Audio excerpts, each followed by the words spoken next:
drama for Prince Harry and wife Meghan as they celebrate their 5th wedding anniversary.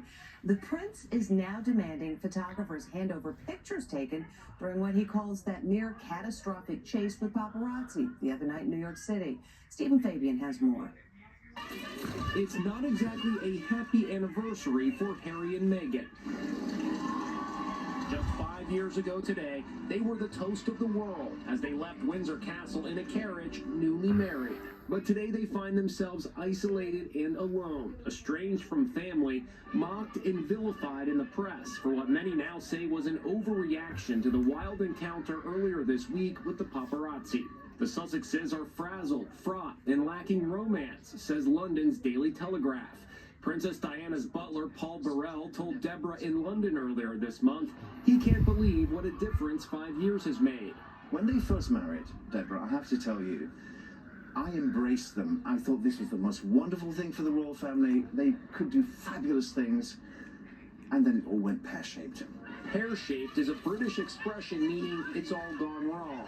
And now Harry and Meghan's legal team is demanding copies of all the photos and videos taken during the chase that happened here on the streets of New York. But the agency turned them down, responding in a scathing letter, "In America, property belongs to the owner of it. Third parties cannot just demand it be given to them, as perhaps kings can do." The chase was even raised at the G7 summit in Japan. Prince Harry has been involved in what his team have described as a near-catastrophic car chase involving the paparazzi. The British Prime Minister brushed it off. Cars in New York are not really my priority. And on the subject of chases, the new movie in the Fast and the Furious franchise opens today, but just as it hits the screens, the LAPD is issuing a stern warning. They say enjoy the high-octane stunts in the movie, but don't try them in real life. Jim Murray has more. Fear of more chaos on America's streets, with drivers racing through residential neighborhoods while performing dangerous stunts as Fast X starring Vin Diesel hits theaters today. In LA, police showed off this smash Lamborghini to drive home their warning that illegal street racing spikes whenever new movies from the Fast and Furious franchise are released.